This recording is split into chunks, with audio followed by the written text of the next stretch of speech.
Rhea is my female wrestler of the year because, I mean, she is the leader of the Judgment. Oh, we don't have leaders. Rhea is the leader of the Judgment Day. We all know it. Priest knows it. Balor knows it. Clearly, Dirty Dom knows it. I don't know if R-Truth knows it yet, but he will.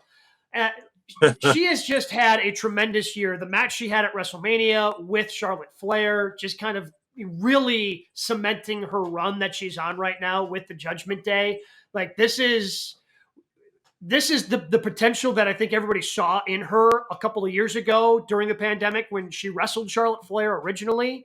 It took her a while on the main roster to kind of find that footing. And now that she's found it, man, she has taken off and is undoubtedly one of the biggest stars in WWE. I want you to think about the amount of women, Broets, that are out there that are doing great things. So Rhea Ripley would be number one, but Athena is right there at number two because she's doing the best work of her career right now. Mm-hmm. And unfortunately, it's behind a pay window. WatchRH.com, but I wish people could see what she's doing because she had a banger and a main event for Final Resolution, their pay-per-view. It was an amazing match, almost 30 minutes that she had in that main event in Dallas. But this is the same 2023 that gave us Bianca Belair and Jamie Hayter and gave us, Willow Nightingale and Jordynne Grace.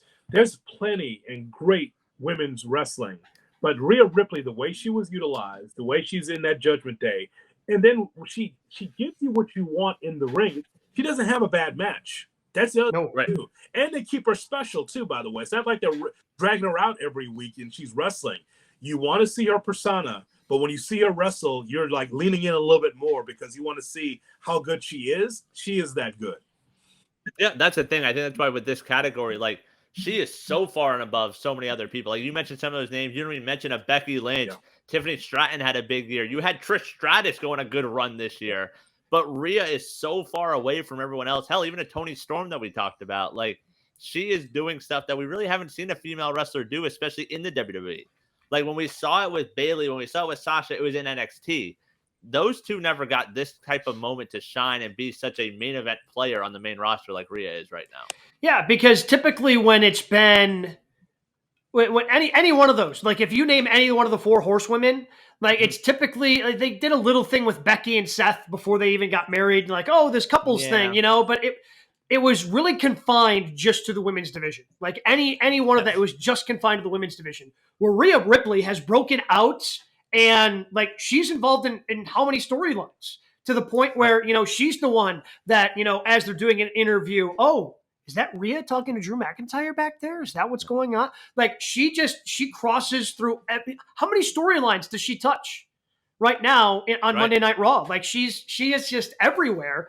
So that's why, again, she's like the breakout star and to me the biggest female wrestler of the year.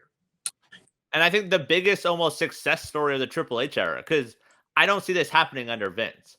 Like, you could do Judgment Day under Vince, but there's a leader, and it's Finn, and it's Damian Priest. Like, I don't know if we would have seen this exact way played out if it's Vince running things. Yeah, I think that's true. And just the amount of women that have been able to get the job done in 2023 and that's entertained us. Listen, I know that there's just one feed on X, on Twitter, where they count how many minutes women had actually been in the ring.